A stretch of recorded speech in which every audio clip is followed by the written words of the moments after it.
Toutes ces réactions. Et on va poursuivre avec le débrief de cette séance de questions au gouvernement avec sur ce plateau Dominique Estrosi Sassone. Bonjour. Bonjour. Vous êtes sénatrice Les Républicains des Alpes-Maritimes, vice-présidente du groupe, vice-présidente de la Commission des affaires économiques. Face à vous, Joël Guerriau. Bonjour.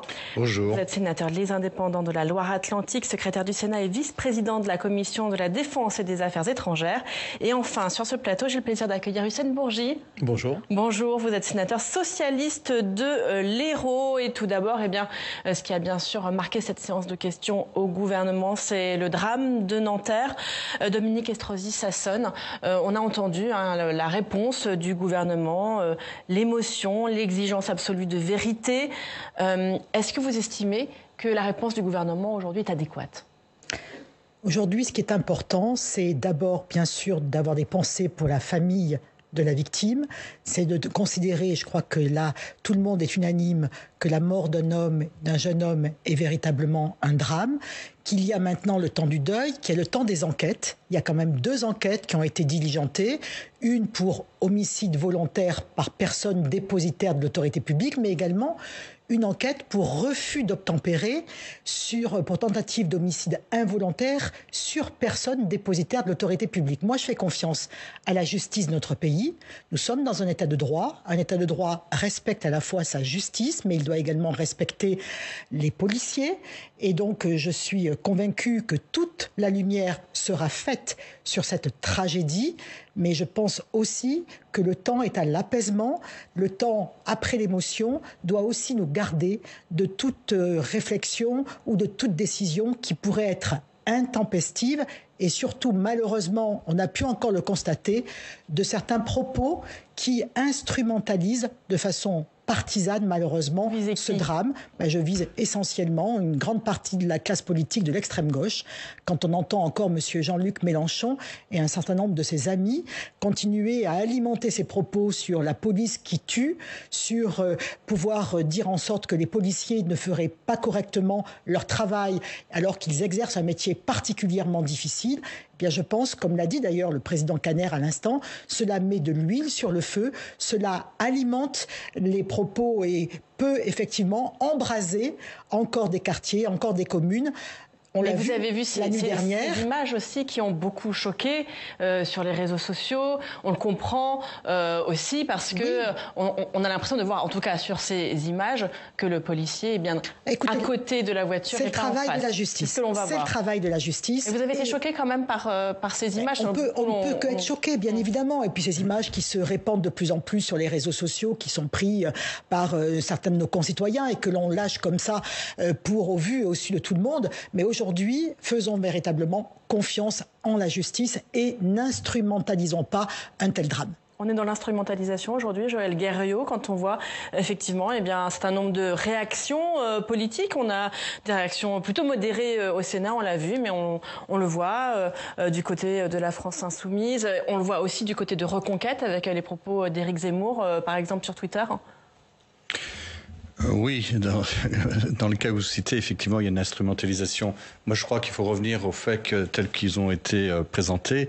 D'abord, je voudrais aussi dire toute ma sympathie pour la famille de ce jeune garçon, parce que c'est quand même une tragédie absolument incroyable. Moi, j'ai été choqué par les images que j'ai pu voir et qui me paraissent absolument pas respecter la réglementation telle qu'elle existe aujourd'hui, puisque l'usage d'une arme à feu, ça répond à des règles, en particulier lorsque on est dans une situation de légitime défense, lorsque la vie du policier est mise en danger ou la vie d'autrui. Dans ce cas-là, effectivement, il peut y avoir ce type d'usage.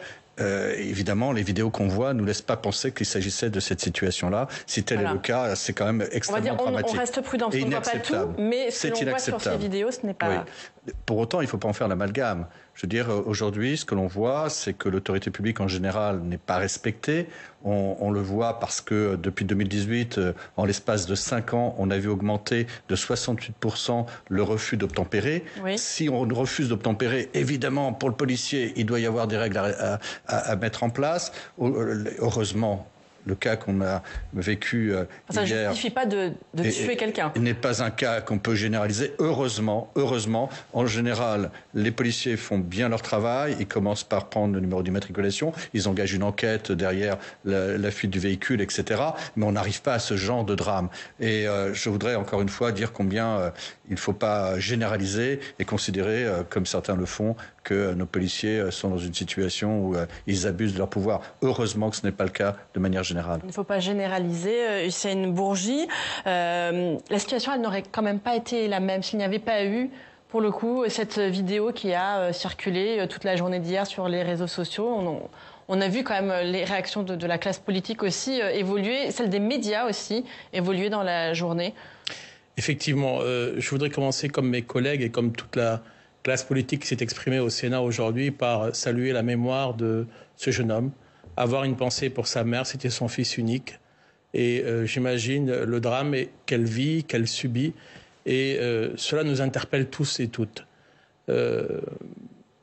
Dans une affaire comme celle que nous vivons depuis quelques heures, je pense qu'il faut que la nuance, la mesure et la retenue soient la règle que chacun s'applique.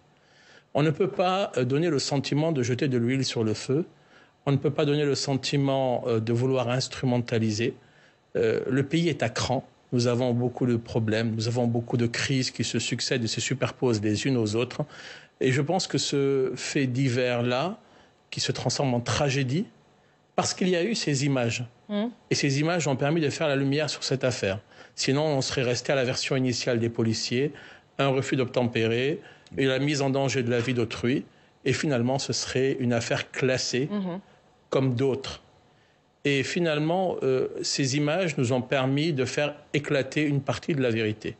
Et comme ma collègue Dominique Estrosi-Sassone, moi je fais confiance à celles et ceux qui mènent l'enquête judiciaire et qui mènent l'enquête administrative. Voilà, nous sommes dans un état de droit. Nous sommes dans un état de droit. Et donc on ne peut pas aujourd'hui, sur la simple base d'images qu'on a vues, se forger une opinion définitive.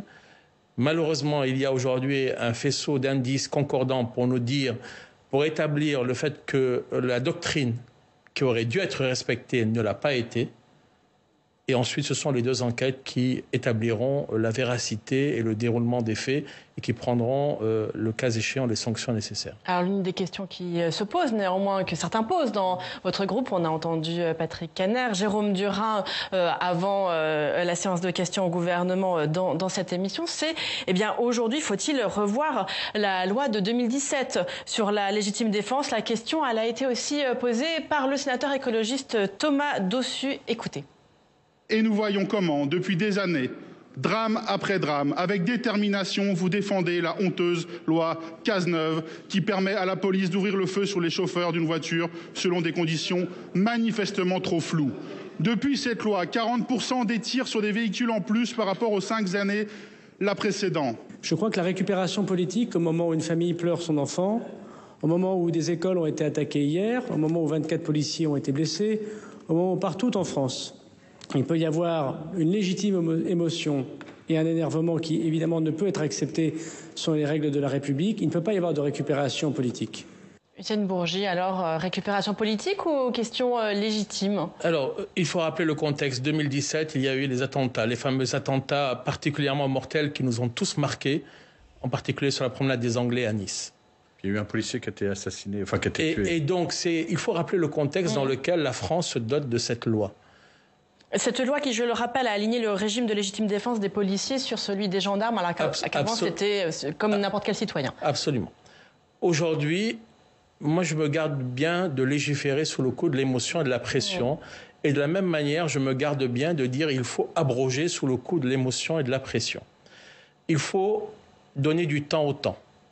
Aujourd'hui, ce qui compte, c'est l'enquête administrative, l'enquête judiciaire qui sont en cours sur le drame qui est survenu hier.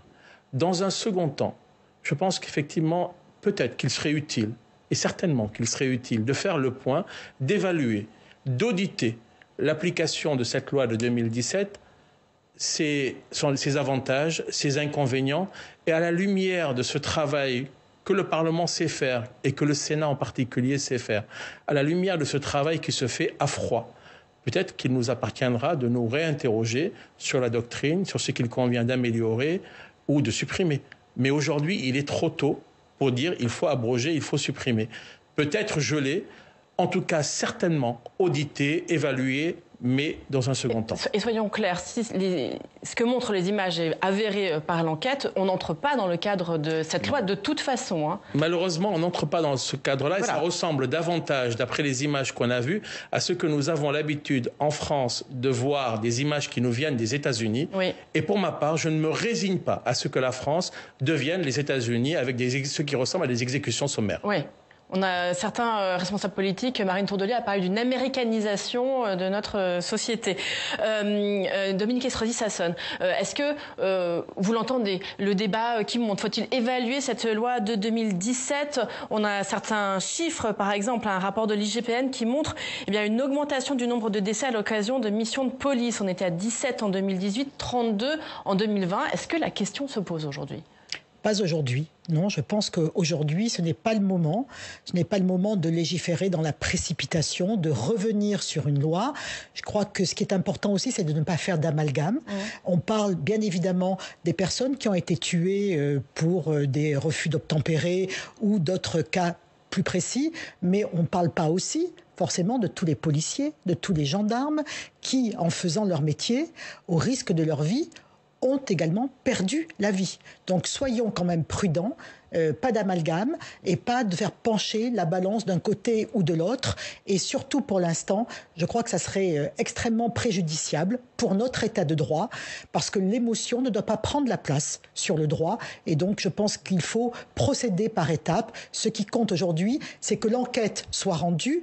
Je l'espère qu'elle sera rendue le plus rapidement possible et que s'il y a faute, il y a sanction et une sanction qui sera à la hauteur de ce qui a été fait. Il ne faut pas revoir l'ensemble de la loi pour vous non plus, Joël Guerriau, aujourd'hui ? Mais vous l'avez dit vous-même, il ne s'agit pas de la loi. Aujourd'hui, si la loi avait été respectée, je pense que ce qui s'est produit ne se serait pas produit. Donc il y a bien la question ne se pose pas par la loi telle qu'elle existe aujourd'hui. Je pense que ce qu'il faut regarder de plus près, c'est comment on en arrive là. Quels sont à la source les faits qui nous ont amenés à constater qu'on peut aller à un tel résultat avec une tragédie qui est tout à fait inacceptable. Donc je pense qu'il faut aussi s'intéresser à nos policiers et voir pourquoi il peut y avoir un débordement, comment ils vivent aujourd'hui leur situation dans les quartiers, comment eux-mêmes supportent des moments qui sont particulièrement difficiles, quand vous êtes agressé, lorsque vous êtes insulté, etc. Il y a plusieurs questions, du coup. Il y a la formation des policiers, il y a le rapport avec les habitants des quartiers. Et aller chercher à la source ce qui fait qu'aujourd'hui, on a cette espèce d'enchaînement, d'escalade de la violence en France, dans les quartiers, et trouver des solutions par rapport à ça. Ça peut être dans le domaine éducatif, dans le domaine des formations, dans le domaine d'une connaissance plus fine du tissu social qui nous conduit à ces situations tragiques. Car vous craignez tous, aujourd'hui, un possible embrasement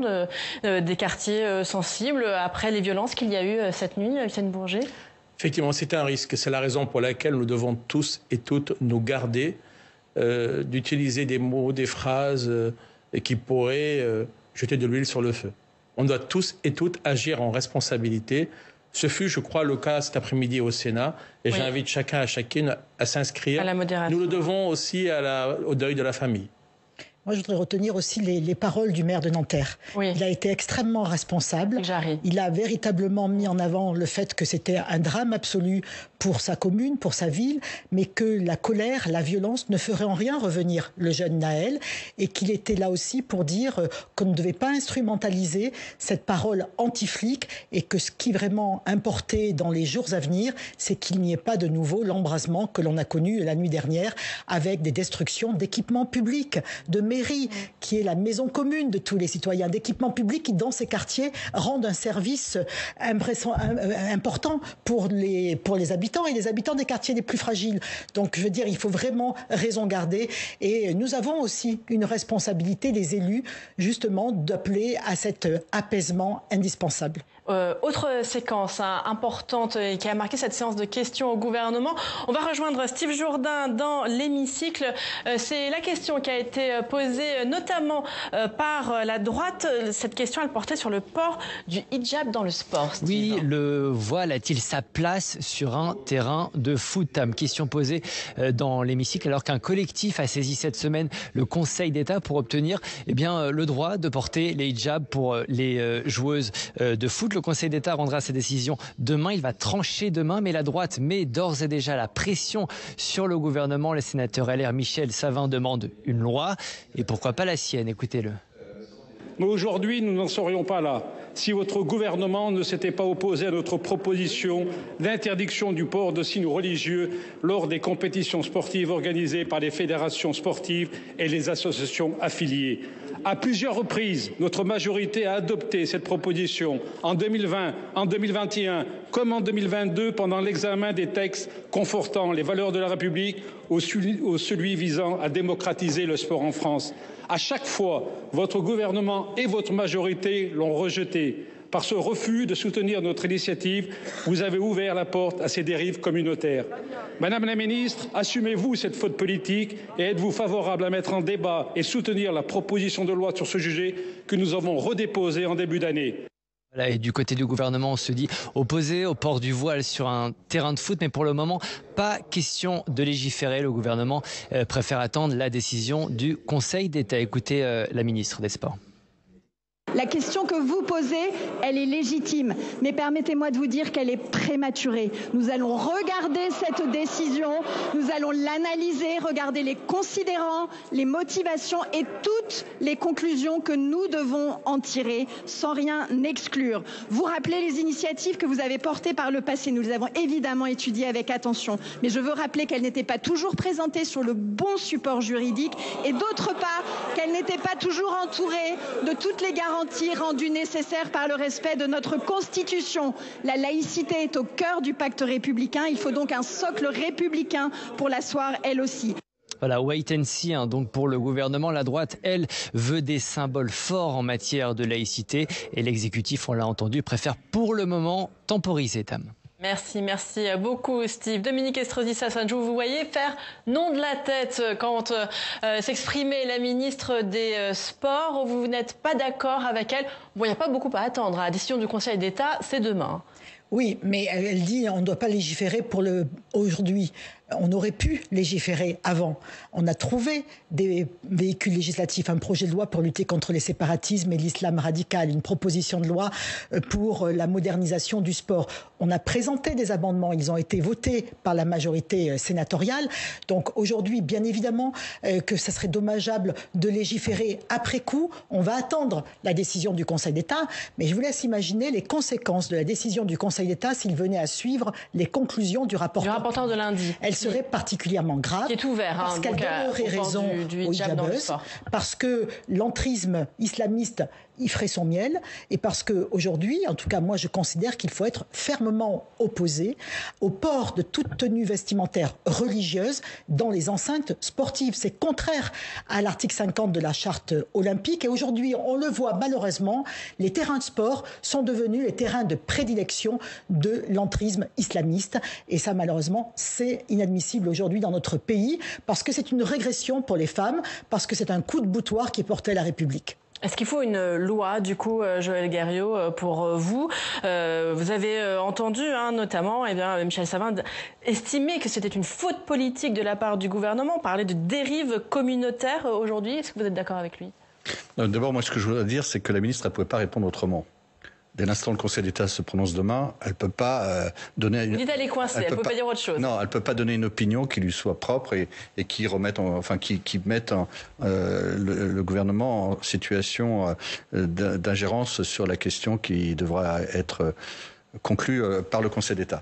D'une part. D'autre part, la loi, elle existe en la matière. Elle dit quoi, la loi? Elle dit que vous ne pouvez pas porter la burqa, c'est interdit, parce que la burqa, ça masque le visage des femmes, mais pour le reste, elle n'interdit pas le port du foulard.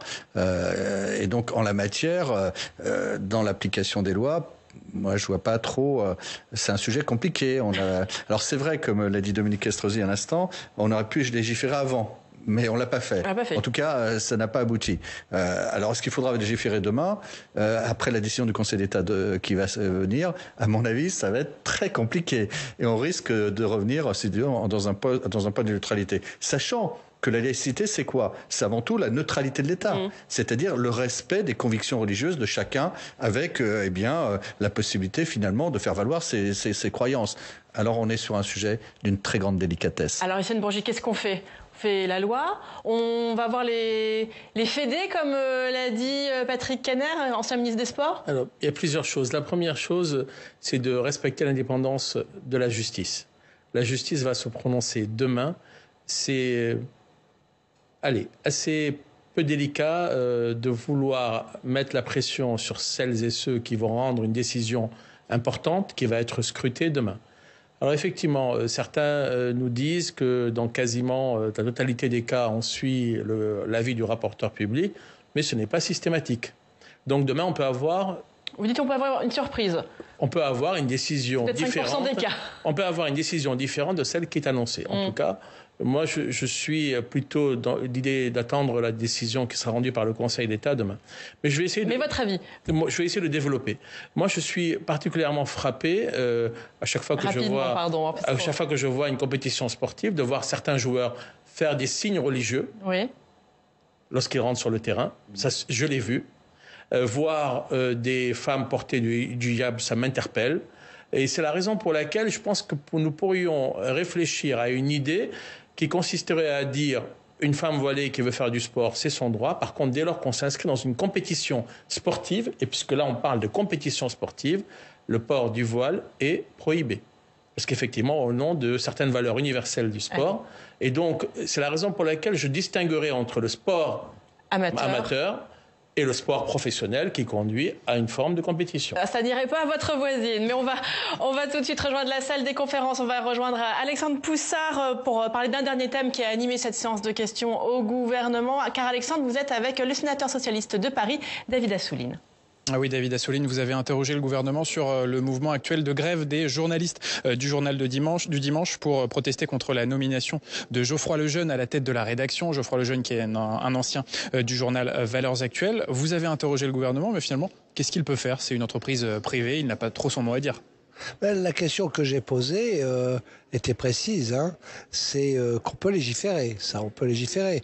Bien entendu, c'est pas le gouvernement qui nomme les patrons de presse, et encore mais justement, c'est pas la question que j'ai posée. Donc, j'ai posé une question qui était déjà posée à travers la commission d'enquête sur la concentration des médias que nous avons produit au Sénat. Et ce thème revenait à tous les niveaux, parce qu'il n'y a pas que le cas des entreprises de Bolloré, mais là, il y a urgence. C'est que à partir du moment où des actionnaires qui sont dans des grands groupes industriels qui ont volonté en France, et c'est très français, de s'emparer de groupes d'information, de médias ou de presse, alors que leurs activités n'ont rien à voir. Vous regardez Bouygues, son activité c'est le BTP, vous regardez Altis, c'est les fournisseurs d'accès et la téléphonie, vous regardez... Pour préciser les choses... On informe qu'on parle bien de Vincent Bolloré, qui est l'actionnaire maintenant du groupe Lagardère qui détient le JDD. Oui, donc vous avez des grands groupes et à chaque fois les rédactions subissent des interférences des actionnaires. Et elles sont attachées à leur indépendance, à leur liberté. Alors, il y a un moyen de faire, parce qu'on peut comprendre qu'un actionnaire qui achète un journal, eh bien, il a envie de nommer le directeur. Ça, tout va bien encore.